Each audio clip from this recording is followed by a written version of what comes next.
হ্যাঁ গাইস, আজকে কী রান্না করব দুপুরে, তাই আপনাদের সাথে শেয়ার করতেছি। প্রথমে এটা পাবদা ভাতের মতন একটা চিংড়ি মাছ, সেটা রান্না করব ফুলকপি দিয়ে। আর এখানে মাঠে কাজ হইতেছে, বিল্ডিং তুলবে মনে হচ্ছে। দেখেন অনেক সকালে ঠুসঠাস ঠুসঠাস ঠুসঠাস শব্দ, ঠেলায় থাকতে পারি না বাসায়। যাই হোক, উঠা নাস্তা পানি খেয়ে রান্নার ব্যস্ত, রান্না শুরু করলাম। ফুলকপি নতুন আলু দিয়ে, নতুন আলু ভাজি। আর এই যে বসাই দিব জন্য আপনাকে রুটি বানিয়ে থেকে দিয়ে গেছে কালকে সকালের জন্য রুটি। আর এই জন্য তরকারি বসাই দিব, গলাটা ভেঙে গেছে। এখানে যে পেঁয়াজ দিয়ে দিলাম, তারপরে একটু আদা রসুন বাটা দিব, তারপরে পরিমাণ মতো লবণ দিব, দিয়ে মাছ ভাজা হয়ে গেছে।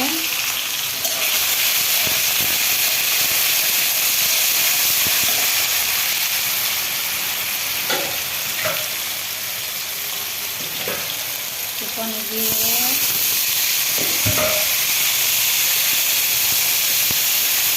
হলুদ দিয়ে দেবো,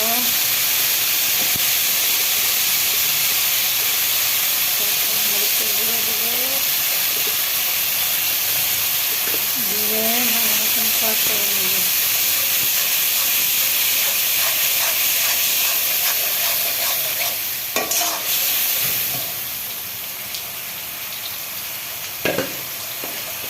তো এখানে মাছটা ভেজে নেবো, মাছ ভাজা শেষ।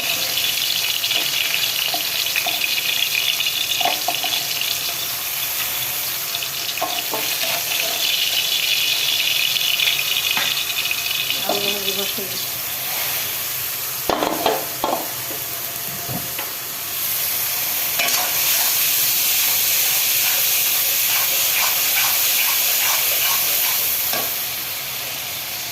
আলু ভাজির জন্য তেল দিয়ে দিলাম,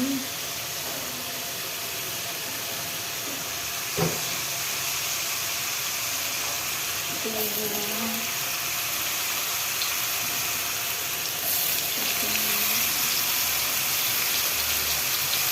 অল্প লবণ, একটু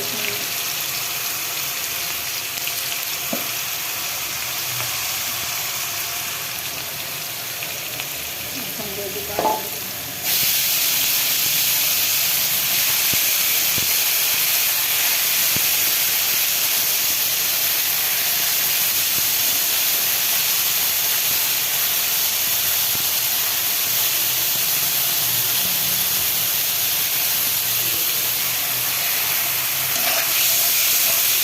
কষানো হয়ে গেছে।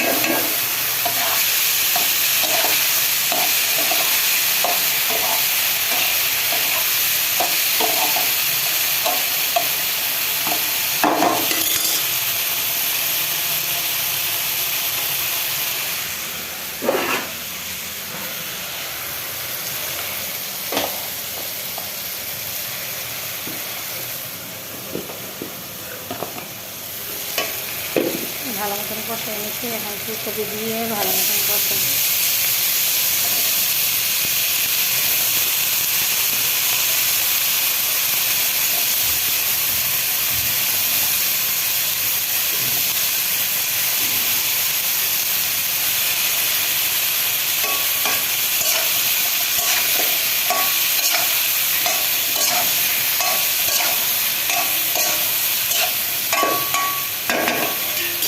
তো দেখতে থাকেন ভিডিওটা, আশা করি ভালো লাগবে।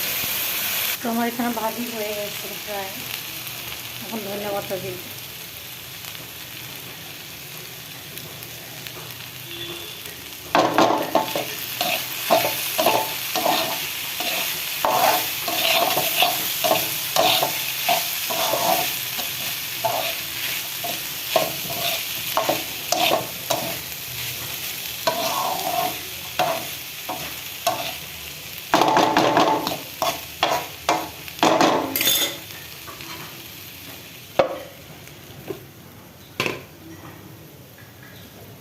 তো এই যে আমার মাছগুলো এর মধ্যে দিয়ে দিব।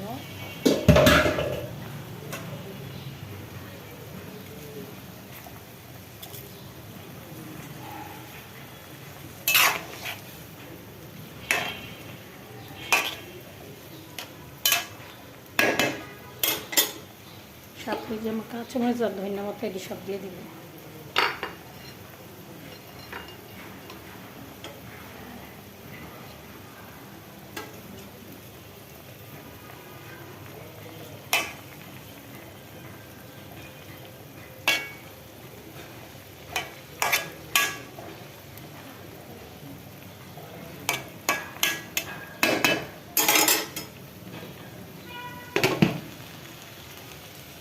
আমার এই যে ভাজি রান্না করা ডান হয়ে গেছে, আলু ভাজি। চুলা বন্ধ করে দিলাম।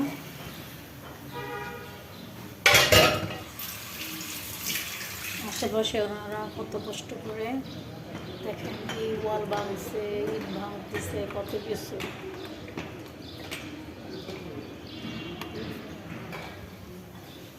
তো সাথে আমার তরকারিও হয়ে গেছে, মাশাআল্লাহ খুব সুন্দর হয়েছে। তো কেমন হয়েছে কমেন্ট করে জানায়েন। মাছ দিয়ে ফুলকপি আলু দিয়ে রান্না করলাম, একটু ঝোল ঝোল, সাথে আছে ধনিয়া পাতা, না দিলে তরকারি টেস্টি হয় না ভালো।